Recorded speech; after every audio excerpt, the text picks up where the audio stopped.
I got into the work that I do because of some pretty painful personal experiences. But I also think within the context of trauma and grief and so many other distressing experiences that narratives are really important. So it's really hard for me to talk about the work that I do without kind of explaining that story of how my career really changed course in a lot of ways, but certainly became very meaningful for me. And it starts for me about 15 years ago during my last semester of law school. I was studying at Georgetown to be a corporate lawyer. I was going to be a tax lawyer, and I worked at the United States Tax Court, and I had this very kind of technical legal knowledge that I was developing.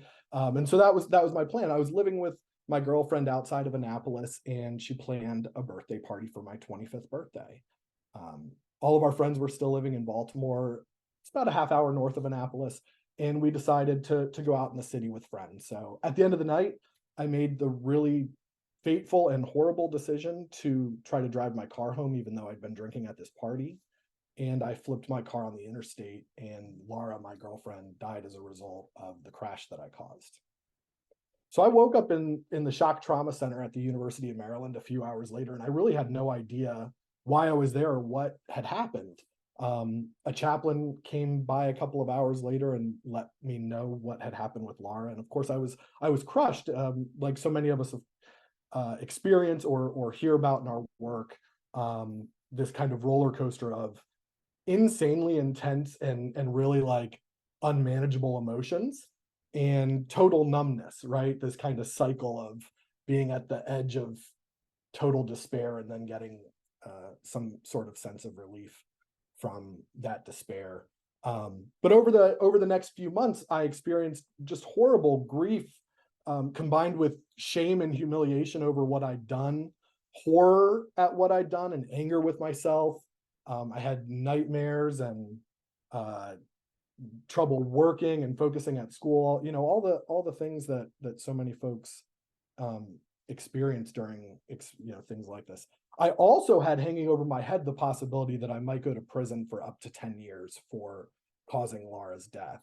And so I think for me, that was a really difficult part of trying to even begin processing this, was that I was grieving Laura. I was grieving the person that I thought I was before I caused her death. But I also didn't know how much of my future I was grieving. I knew that I'd lost Laura and the life that we planned. I wasn't sure if I was going to lose my career in law. And I wasn't sure if I was going to lose the next decade of my life. As it turned out, about a year later, I was charged with homicide. I pled guilty, and I received a fairly short sentence, just a few months, really as a result of forgiveness from my girlfriend's family that I could talk about all day, as such a huge part of both of our healing. Forgiveness from her family. I think probably also a good lawyer, right? That always helps. And so I kind of had an idea of what I was looking at in terms of the legal consequences. So while I was locked up, I got to thinking that, I had this second chance to rebuild my life, and not only about, well, how am I going to heal from this horrible pain I'm feeling, but how am I going to honor Laura's memory? And, in my mind, I had this sense that I needed to make amends for what I'd done. So I got home, and the economy had just tanked. I had to find work. I'd finished law school, but a legal career was pretty much out of the question with my conviction at that point. I really didn't know what I wanted to do, and I just started applying for any job I could find, and nobody would hire me. So I eventually found work helping men who were returning from prison to Baltimore City to find jobs. I had no idea what I was doing, though. I could barely find work for myself, even though I had this experience working in Congress at federal courts. I had this law degree, and I could barely find a job for myself, let alone a lot of the men who were coming home with no career, no history of education or work, with serious criminal records, all of these things. And so I wanted to figure out, well, how can I do my job better? So I took all these classes and, different trainings that I could do through the Department of Justice. And I was doing research and I found this organization called Legal Action Center that was a law firm representing people with histories of addiction or criminal justice involvement. And they were trying to hire somebody to do public policy work in DC around the rights of people, especially around employment related to their criminal records. And I thought, well, this feels meaningful to me, and it builds on both this personal experience I'm having, but would actually use some of the legal skills that I learned. So that was one of my first lessons in all of this, was like, for me, was to just, part of making meaning out of this experience was to seize opportunities as I saw them and not do a whole lot of steering on my own. I guess is a bad analogy given the, but for me, that really was like, I lost control of this ability to direct things, and like, how am I turning some of that over? And I think that can be a big part of trauma and grief sometimes, is a sense of powerlessness, and that can be coupled with surrender. And I think over time, getting our hands back on that control of our lives is part of the healing process. So I started doing this public policy work for this organization. I was there for about 8 years, and I promise there is a point to this long story. And then I was working for the Baltimore City Health Department doing some work related to addictions. I worked with some other local governments, and in all this work, I kept meeting people who had taken these really horrible life experiences, many of them having to deal with the loss of a loved one, parents who lost children to drug overdoses, a man I got to know who had witnessed a homicide in which his mother died when he was a young person, when he was a child, actually, who had taken these really like horrific experiences and used them as sources of meaning, and even like these personal missions in their lives. So I got really interested in this idea that people could take grief, trauma, really profound adversity, and use it as fuel for lives of meaning. And I figured folks like you, with their backgrounds in mental health and psychology and counseling and all these things, like, people had to have a name for this. So I started doing some research to try to find out, what are the mental health folks calling this? And I learned about this concept called post-traumatic growth. I got really interested in this idea that, not in place of the distress of loss, and I believe I am now sharing my screen, hopefully, not in the place of the distress of loss, but alongside that distress, people can really have these kind of beautiful, meaningful outcomes from these really bad experiences. And I wanted to write a book about this that would talk about these people I was meeting and their stories and their journeys through adversity to meaning. But I also became really aware that I didn't have a deep enough understanding of the content that I was interested in, or even kind of the baseline of knowledge to try to do the social science research myself, that I really wasn't equipped to do that. And that's when I became familiar with the Penn Positive Psychology Center, and that post-traumatic growth was sort of a kind of subfield within this larger psychology subfield of positive psychology. And I learned about the Positive Psychology Center, and I thought I'd like to go to school there. And I'll tell you a little bit more of this story and how I got to the book I did wind up writing in a second. But I wound up writing a different book than I set out to, and starting this nonprofit that, pardon me, I'd like to tell you a little bit more about in just a minute. So I applied to Penn, and I got into the Master of Applied Positive Psychology program at Penn, where Marty Seligman, who you can see pictured here in the top left, the gentleman in the red sweater and coat, Marty Seligman, of course, renowned psychologist, is the founder of positive psychology and a professor at the Penn Positive Psychology Center. And while I was in the program, I also had this great opportunity to work with a small cohort of students. We did all of our group work together, and you can see them there on the right. And just by chance, I happened to get grouped up with this cohort of people who really shared this interest in how adversity can be a source of meaning. So there's Devin Still there on the left. He's a former NFL player, an ESPY award winner whose daughter was diagnosed with cancer while he was an NFL player. And while he was at the hospital with his daughter, there was another little girl who was there all day getting treatment and didn't have a parent with her. So they started talking to her, and she told him and his daughter that her mom had to work 2 jobs to be able to maintain their, their living and pay for the treatment that she was getting. And Devin was really struck by this, not only that they were going through this scary health situation with their child, but that they had to be apart. And so he was able to get her contact information. He reached out later that day and he let her know that he would like to pay all of her living expenses while her daughter was in treatment so that she could be there with her. And he's since founded this foundation, the Still Strong Foundation, where this is what they do. They pay families living expenses while their children are receiving cancer treatment so that they can focus on being together and getting healthy and then healing in those situations where the end result is death, unfortunately, and there's of course grief and pain.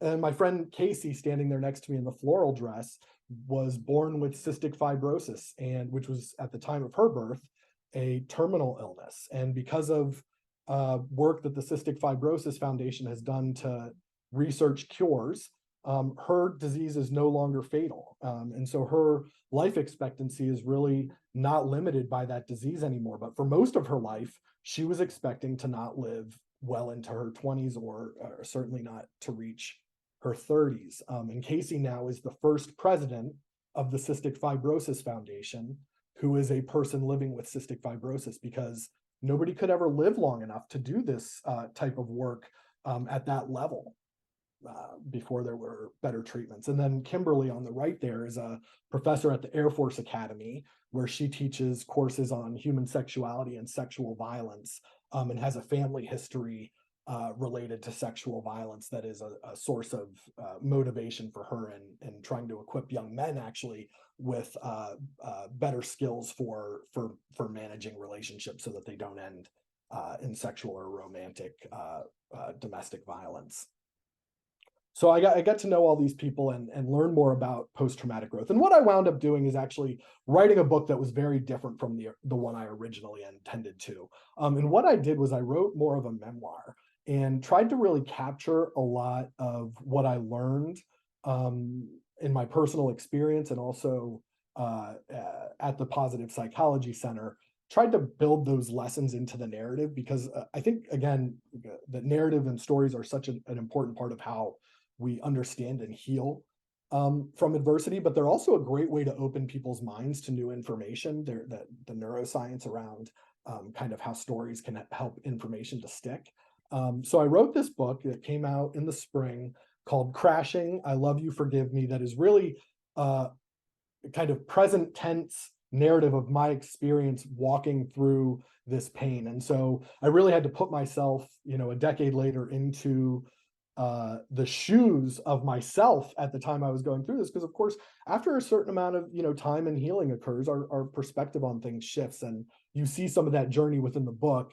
But actually, that journey kind of ends in the book at the time my son's born. And but I think, like so many of us, of course, the things that are that important in our lives, even those painful things that are that important, continue to change how we derive meaning from them. And at the same time, so all these things were kind of happening at the same time. I started this organization called Trauma Informed, which at this time is me with a team of contractors, depending on kind of what we're working on. All of us, those folks I mentioned who were in my cohort at Penn, are now part of the team. Another woman who I've become friends with through my criminal justice work, who is in recovery from addiction and gave birth to her daughter while under arrest for heroin possession many years ago, and has found recovery and personal healing and growth in the aftermath of that, and in her role as a mother is also involved. And we're on a mission to just raise awareness and understanding about the nature of trauma, improve systems and policies to better recognize and respond to trauma, and empower, this is the part that gets me the most excited, empower trauma survivors. And I want to say we understand that the concept of trauma survivors to be fairly broad, and certainly much more broad than you'd see in like the DSM or even from the U.S. Substance Abuse and Mental Health Services Administration, SAMHSA, definitions of trauma. We think about this pretty broadly, but we have sort of two things that we do. One is that we do trauma-informed care trainings for mostly non-clinicians, but human services professionals, especially in the addiction, healthcare, and criminal justice fields. And we build on these 6 kind of the basic principles of trauma-informed care with what we call the, here, I'll skip ahead just to, well, actually, no, I'm not going to skip ahead. I'll tell you about how we build on this in just a minute. So we do this, this trauma-informed care training. And then, you know, within this educational experience, I'll kind of skip through this because we can talk about this in Q&A around just sort of how post-traumatic growth develops. It's, you know, world assumptions that we have that are shattered by our experience. So ideas like the world is generally safe, bad things happen, but they're unlikely to happen to me. I can take care of myself in an emergency, right? These assumptions that we have that are shattered, the people I can count on, maybe some of them don't show up when I need them. And we have this intensive or this intrusive rumination that goes on that of course can be a big part of grief and trauma. And then as people are able to get that under a little bit more control and do some deliberate rumination is when we start seeing post-traumatic growth develop. And we have these domains of post-traumatic growth, right? Where people experience new appreciation of life. New possibilities is about trying things maybe in the past they wanted to, but never took a chance on, or new vocations that may be motivated by what they've been through, new things that they're open to trying because of their experience. Relating to others can be about, you know, that sense that people were there for you in the crisis, or that sense that you've developed new empathy for others. We have this personal strength component, which to me sort of has 2 sides. It's both we recognize our strength in seeing ourselves survive, and we get that workout in, you know, exercising those coping mechanisms and resilience muscles. We actually get a little bit of a workout and become stronger. And then folks experience spiritual change, whether that's kind of in a faith-based or religious way, or more of kind of a metaphysical sort of what's my place in the world kind of existential searching sort of way. So we took this post-traumatic growth content and built it into the trauma-informed care training and developed this whole growth-oriented trauma-informed care training. And I'm really big on like delivering these types of trainings in a way that not only informs, but sort of demonstrates the process of how to do the work that we're talking about. So we introduce all of these concepts, right? We introduce the trauma-informed care principles. We talk about post-traumatic growth. It's sort of pedantic in a way, and we're just kind of teaching. And then we do some exercises and all these things. And then about 2/3 of the way through, we do this thing where we show the curtain and we pull back the curtain for people. And we talk about how we've been using narrative to change the way that they think about some of these issues, that we've been having them introduce their own guiding questions to, again, using that neuroscience to open their mind to the information and the answers and the kind of adult learning principles around how they can envision using what we're teaching within the context of their own work or their own personal lives, which is also a big part for me, is making sure that a lot of this content is useful for people in their interpersonal interactions at work or with people that they're serving or treating, but then also that they're things that they can take home and that they benefit them in their own personal lives, and are also things that can kind of be easily conveyed to, you know, family members, friends who can also benefit from that. So we pull back the curtain a little bit and tell them about how we've been using neuroscience. And then we say, you know, at this point, I haven't gotten to show you all of this, but at this point, you know, if we're in this training, we would take them to this point of pulling back the curtain and tell them, and actually there, you know, we'll share 14 ways that you can cultivate post-traumatic growth in like everyday interactions and treatment settings. And at that point, we'll have used 12 of them. So I'll walk them through, here's how we actually have done 12 of these with you today to cultivate your own personal growth from adversity. And of course, these are like really, really micro interventions that we're able to build in. So we're not expecting some like massive change that we've made in people's lives, but only that we're demonstrating that it's easy to build these things in their everyday kind of work, in the way they interact and present information to colleagues, right? All of these things. And then the other side of what we do, so we have this this growth-oriented trauma-informed care training that's for professionals, and hopefully putting them in a position to like better manage their own professional stress, to benefit from the content themselves, and to be a messenger of the content, and to use some of the interventions with the folks that they're working with in their work. And then the other part of our work is around direct service. And what I really went to school to do was to develop this fellowship program to cultivate post-traumatic growth, and especially with a focus on those folks who may be experiencing growth in a number of ways, but particularly those folks who have adopted what the research refers to as a survivor's mission. So those missions to raise awareness about experiences like the one that you've been through, to support others who are going through it, or to prevent it from happening to other people, right? Those survivor's missions. And not only how do we support those folks to experience greater post-traumatic growth, but give them sort of entrepreneurial skills to do the new thing that they're envisioning doing. And over the course of the positive psychology program, I developed this Empowers program that I'm now working to pilot in a few different settings. And I'll share a little bit about the curriculum with you. This should be just maybe about 5 more minutes, and then I think we'll be ready for Q&A. So hopefully we're on a good pace for everybody. So the curriculum here includes 8 to 12 sessions. I've laid out here the 12 session model that we're currently working with a criminal justice group that supports men who are returning from prison. As you can imagine, an area I find particularly interesting. So we tailor this based on the audience, and we're tailoring pilot programs. So we're tailoring it also with the admitted lack of knowledge that this whole program together is going to work exactly the way that we want it to. So what I tell people is this whole program has never been tried yet. All of the components are evidence-based or evidence-informed. So each intervention has really good research support. It's just the cumulative exposure to this kind of cumulative set of interventions hasn't been studied together. So we start out, we do an introduction in the first session and just kind of talk about post-traumatic growth. With that idea you may have seen on our cultivating post-traumatic growth slide, which comes from a gentleman named Rich Tedeschi, who's the original researcher who developed this body of knowledge around post-traumatic growth. And he says that information is treatment.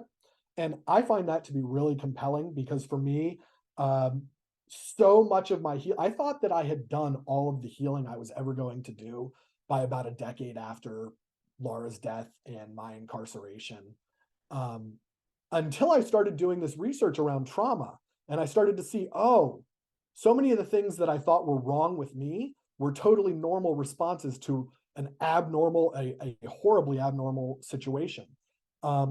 And learning more about post-traumatic growth actually helped me to understand myself better and be more intentional about cultivating those things. So information is treatment. So we talk about both trauma and the impacts of trauma and post-traumatic growth, and that is actually as likely of an outcome of a traumatic experience as post-traumatic stress disorder. Actually, it's a lot more likely that people are going to experience growth.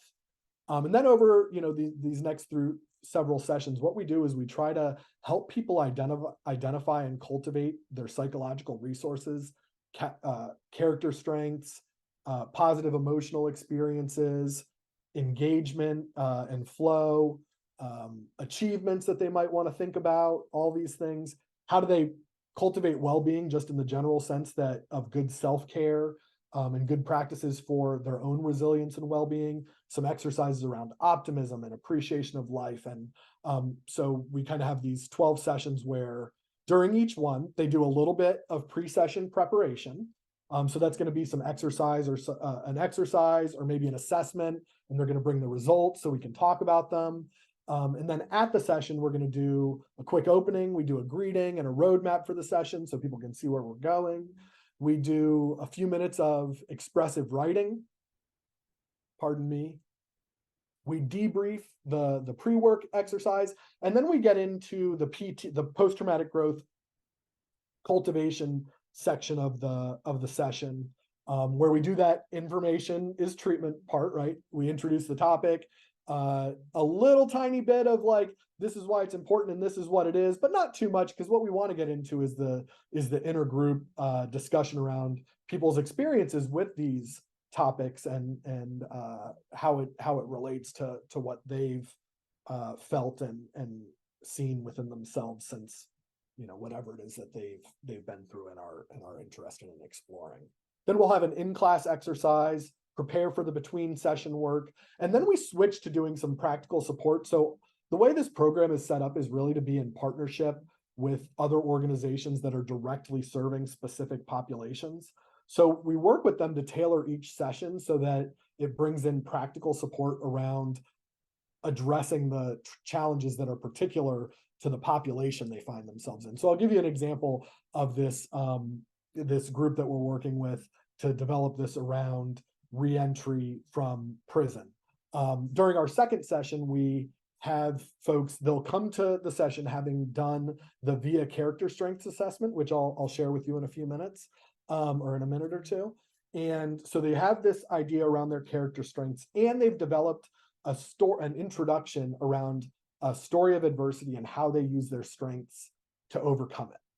Then during class, we'll do a little bit more exploration around character strengths and how they can use them in their life to experience greater well-being and be more effective. And then during the practical kind of reentry challenges portion of the session, we'll have some mutual support. We'll have some discussion around, well, what are the biggest challenges to starting your life again now that you're in the community? And then within that conversation, we'll talk about, well, which character strengths that you identified. So we talk about signature strengths. It's like the top 4 or 5. Which of those character strengths that you identified can you use to address the biggest challenge you're facing right now? And then we'll kind of explore and really think about both, you know, having the will to overcome those challenges, and then like, what's the pathway using the resources I have to address this practical challenge. And then we'll prepare them for the between session work, and do a little checkout where there's a summary from me or whoever's leading the session, and then a final reflection from one of the participants.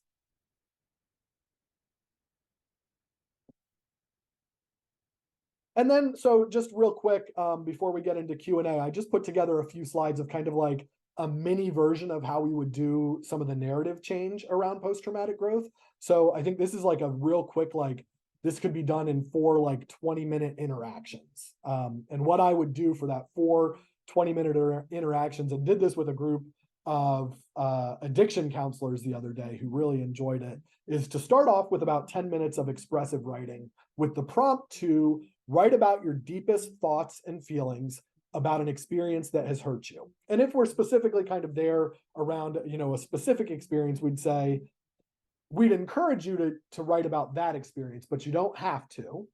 And if the experience is too distressing to be able to focus and continue to be a part of the group or the session, you know, we'd recommend an experience that doesn't elicit quite so much distress. All right, so then we're going to get, you know, negative and positive feelings and thoughts, and so we're thinking about, you know,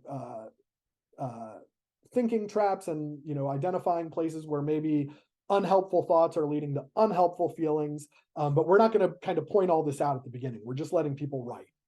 And a lot of times where people start out is with a balance of content that skews in favor of the negative, which is totally fine. And actually, if we could spend more time talking about expressive writing as a therapy, and that's actually a really important part of the therapeutic benefit of expressive writing. So people do that. And then the next part would be identifying those character strengths. And you can see here, I kind of laid out the roadmap for how you could do this really easily and inexpensively, is to go to authentichappiness.com. And this is a website started by Dr. Seligman and the Positive Psychology Center that has a bunch of the positive psychology assessments available for free. So I definitely encourage you, if you're interested in positive psychology, to check that out. You can do the VIA character strengths assessment there. So we'd have people do that and identify their top, 4 or 5 signature strengths. And then we'd ask them to think about how they use them during their most difficult experience, that experience they wrote about within the expressive writing. And just write it down, and the idea is the writing is not for anybody else. It's just for the person who's doing it. So just write it down, that we encourage people pen and paper over typing. Typing is fine, but pen and paper works better. Just write it down. And then so with the idea that later we're going to incorporate this into the narrative. Then we do an activity that combines both a focus on social support you received during that experience and, wanting to draw people's attention to the positive things in their environment in the present. So also how they, so kind of bringing that attention to gratitude they may feel to people who were there for them during a difficult experience or who continue to be there for them. And this is also based on the gratitude letter exercise, which is an evidence-based exercise for increasing positive emotions and subjective well-being.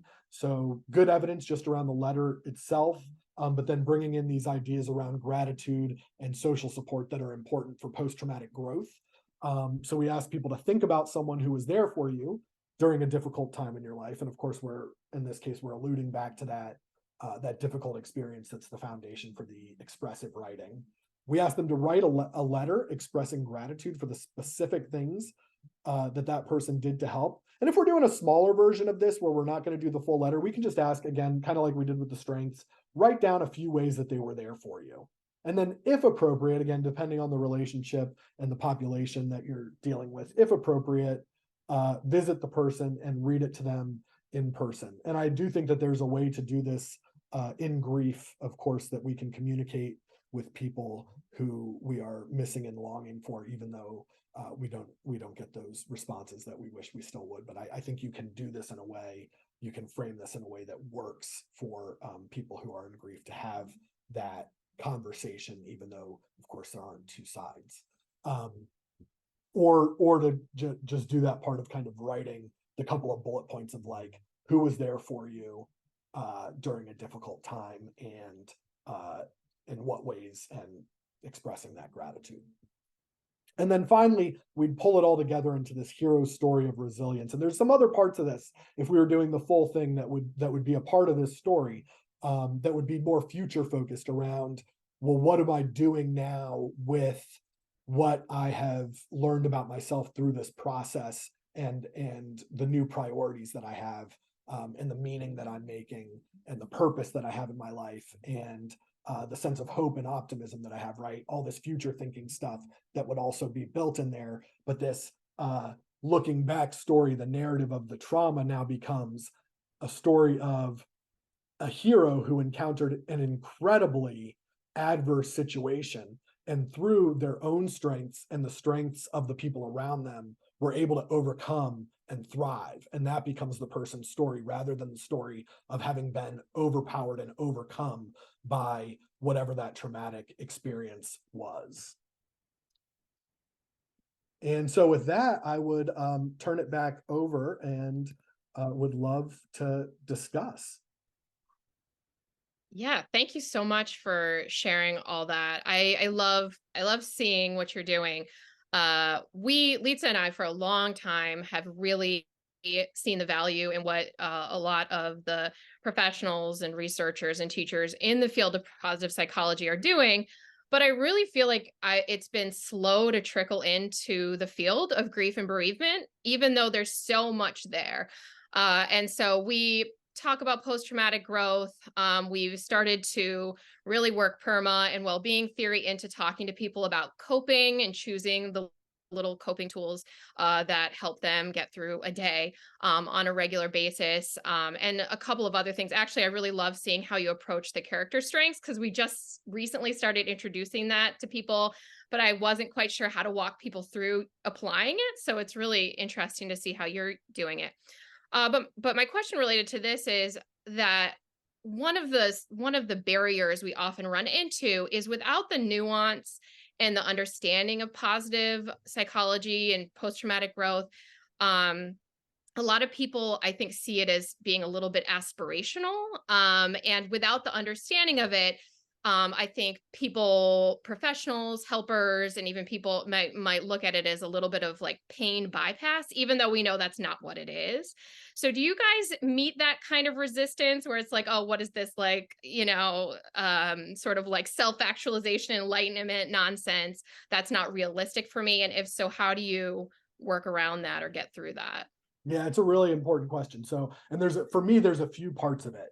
And one of these is that in the systems that I most often find myself working, criminal justice and addiction, especially kind of on the treatment side, there is uh, a lot of the thinking is really kind of disorder and deficit based, right?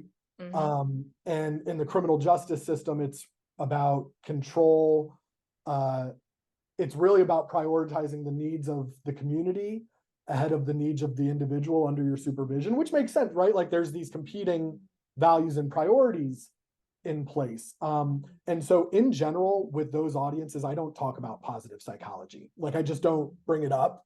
I talk about how while we have people under our supervision, how are we using it as an opportunity to cultivate their well-being and turning them into leaders in their community, right? So we kind of skirt around it. Another group where this is really interesting and that I didn't talk about, although it's a group I'm a part of, and I think there's a lot of work to be done with these folks, is people who have caused accidental death or serious injury. And so you have both, in a lot of cases, you have people who are grieving, like me, who've caused deaths of people that they cared about.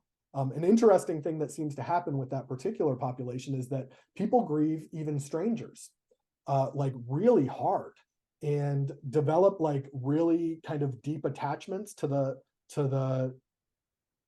to their concept of this person who's died as a result of their actions. Hmm. And they grieve them, and they grieve uh, for the experience that those people's families are having, right? So there's this moral injury, this grief, um, all of this stuff that's going on, and a tremendous amount of guilt Yeah. and shame. And when I work with this group now called the Hyacinth Foundation or Fellowship that used to be Accidental Impacts. And it's the only group in the world, as far as I know, that's a support group for this population of people who've caused accidental death or serious injury. And when I got involved with this group, I was really surprised. And you may not be, but I was really surprised with my lack of, mental health knowledge at the time, that a lot of folks who to me were just objectively not at fault, right? I caused an accidental death, but we all know that drinking and driving is a risky behavior, right? We all know that there's like some culpability that goes along with that. Or if you're distracted, there's culpability. We know in society that creates a risk, so there's culpability. But folks who you would look at and say nobody was at fault, right? Like the person who wound up dying maybe ran a stop sign, right? Or the woman who started this organization was actually in school to get her PhD as a counseling psychologist when a toddler ran out into the street in front of her vehicle, and he died in the collision, but there really was no fault. I was very surprised to find that these folks do not experience any less of a sense of guilt and shame in so many cases than people like me who, sure, it wasn't intentional, but there's some objective culpability. And so for a lot of folks, they don't want to talk about post-traumatic growth because it feels like putting a silver lining on not only a thing that should be painful, but a thing that should be shameful.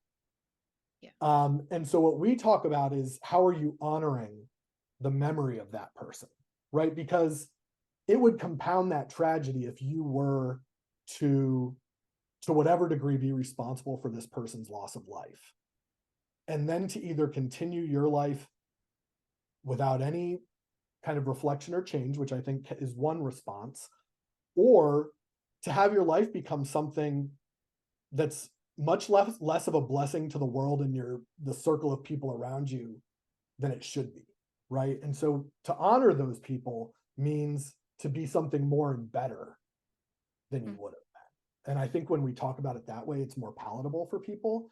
Mm-hmm. So that's around post-traumatic growth. Sorry, I'm a filibusterer by nature. So I'll give you the 20-minute answer, but I'll try to make this next part quick. On positive psychology, I do think that there are practitioners who create this name for the field by having it be this kind of like happy-go-lucky, yellow smiley face thing that it really it is maybe useful to a small subset of people, but isn't what this field was meant to be.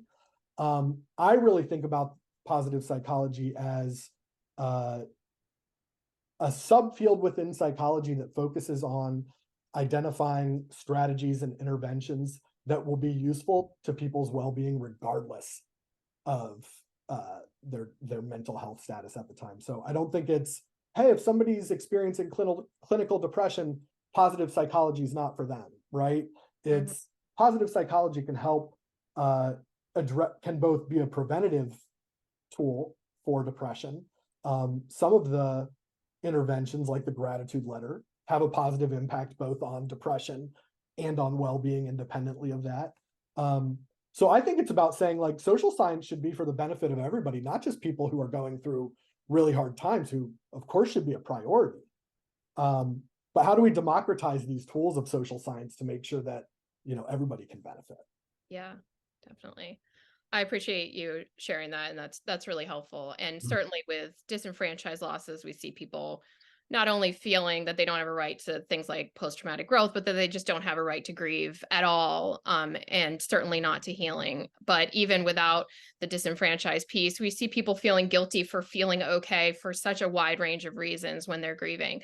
And I think a lot of times people don't understand that post-traumatic growth and these all the different concepts that fall under that positive psychology umbrella exist within your grief, exist alongside your grief, and that's just something we have to keep kind of chipping away at. Yeah. And this is actually, so I think for me, I know that guilt around feeling good was really hard. That Yeah. guilt just around like enjoying things, right? Experiencing joy and positive or just enjoying food even, right? Like just enjoyment felt shameful and was a source of guilt. And I forgot where I was going with that, but I think that, yeah, enjoyment winds up being such a source of guilt for people. Yeah, I don't know where I was Yeah. going with that. I'm sorry. Well, no, I mean, I It's think true. I stand by the statement. you're absolutely right. And that's something that we talk about all the time is it doesn't mean you're not grieving. It doesn't mean that you don't deserve it because someone else has died and unfortunately can't have these positive experiences. They don't cancel anything out. It's just one moment that might, help to boost your positive emotion or to take your mind off of things. So being able to give permission to people, no, they need to find their own permission, but you know what I'm saying, I think is so important. That reminded me of what I was going to say. Oh, okay, good. Yeah. So I think part of this post-traumatic growth conversation is that in terms of that guilt around this suggesting I'm not experiencing the right amount of distress, is that post-traumatic growth doesn't happen to people who don't have high levels of distress. You have to have high levels of distress to prompt the kind of like cognitive and existential searching that is the foundation for this kind of growth. People who don't experience high levels of distress just moved on with their lives, right? And we've all been in situations where someone who maybe isn't as close to us but is a marginal figure in our life passes away, right? And the grief from that is different and shorter and all those things, but it doesn't those losses don't shape us the way that these profound losses do. Yeah, absolutely. I don't want to monopolize the questions. I have a lot of questions I could ask. And I know we technically only have an hour, so I'm going to pause my talking and see if anybody else has any questions. I do. Yay. So I have a couple questions for you, Mark. One, like, what is a timeline where you see most people ready to take this step? Is this done, and also is this done as a group or individually? Yeah, so those are two really important questions. So the first question is just in my mind, if I were going to spitball a time frame, and recognizing that of course everybody is so different, Right. is probably like is starting on this work like a year to 3 years. And it can be earlier, and it can be done alongside clinical work. So for clinical folks, I think in a clinical setting, you can start introducing these concepts at the same time that diagnosis and treatment, if needed, are happening, right? For somebody like me who doesn't have that clinical background, I have no business interacting with people who are going through this in trying to, intervene in that kind of like effective way until people have worked through any like clinical level distress related to their experience. And for some of these, ideally, we actually have a licensed clinician involved. So some of these settings we're working with have social workers on staff. And in other cases, we've just brought in social workers or clinical psychologists on retainer just for the sessions, even to be there if people need it in the moment. So I think there's two parts. Is like the time frame for me usually winds up being in that like 1 to 3. After 3 or more years, I feel like for most people, just the intensity of any kind of like processing that's still happening is we've maybe like missed the train where we can support a lot of that. We can still, I think, help people to identify that in themselves, and that can be really meaningful. But in terms of cultivating it, I think we've missed the boat a little bit by then. So that was one part. You had a second part of the question, though. Is it done in a group setting? Oh, yeah. So the programs that I shared are meant to be done in a group setting. I also have that curriculum as a sort of like a series of coaching sessions that can be done one-on-one. And that actually I have done with several people, but I'm not measuring. I'm measuring in the sense that of how their trajectory is. But of course, like you can't really measure the effectiveness of any of this stuff in one person because they have a personal relationship with me by the end. So there's like motivation for the way they report things to be rosy. And I hope they are as rosy as people suggest, but there is like, it's not something that is easy to study, which is, is important to me. Like, I think we all want to do like meaningful things. And to me, I'm like, everybody should love this. But at the end of the day, I feel like it's a program that can be really effective, but I won't be satisfied with that. And I don't think any of us should ever be satisfied with that until we're sure. And then of course, like constantly thinking about, well, what can we do to make this even better for people? And I have a question that's a little bit the opposite of Eleanor's question, which is, I think I completely agree that we definitely hear a little bit of that sort of resistance sometimes because of guilt and all those other things. But I also wonder on the other side, if you ever see or worry about or sort of screen for that sometimes this want to leap to growth and meaning making as bypass. I think of where we used to work, and sometimes people would kind of throw themselves into sort of volunteering and creating nonprofit. What is so early, really almost before they dealt with their own stuff. And I'm just wondering if you see that and how you manage that. Yeah. So there's always have a few parts to my answer, right? I have not seen this in the context of the work I'm doing now with Trauma Informed, just because we're literally trying to get this program off the ground, and within the coaching context, those folks have been, I think, far enough removed where it hasn't been a concern. But I think that this is not only a huge concern for the people that we all care about, but a huge problem I'm going to say, especially in like the nonprofit and activism kind of space. And without like kind of like pointing to specific examples of organizations, I think can be pretty rough about this. I see this in the addiction space, for example, where people lose loved ones and then are like immediately want to dive in and do something for the exact reasons that you're saying. Like this is how they're bypassing that process of grieving the loss and acknowledging the loss and its meaning in their life, and are immediately trying to like get out there and make a difference. Mm-hmm. And I have seen people become like really burnt out because of that. I've seen it like a lot. And I see when media then gets a hold of people's stories and like you become they're like, oh, there's the person I can call when I want to do a story on this. And it becomes exploitative. I don't think intentionally, because I don't think the people that are, kind of in that community are necessarily seeing all the different ways that that person's being pulled. Sometimes maybe exploitative in like a way that is pretty despicable. But so I think we have to equip people with that information to know, like, you may feel like doing this now. And there's a couple of pieces of information. One is, to do that doesn't mean doing anything that you feel takes you outside of your comfort zone, right? Going outside your comfort zone is sometimes where you grow, right? But especially in those early stages, I think we're talking about a time to heal, not how do we externalize this. And then the other part is that it's okay to stop. And even for me, like, the meaning that I made immediately after Laura died and I got out of jail was like, how am I going to use this? She was going to go into addiction counseling. She was starting social work school. So to me, there was like this intersection of my experience and the work she wanted to do. And so that was very meaningful for me to work at that intersection of criminal justice and addiction.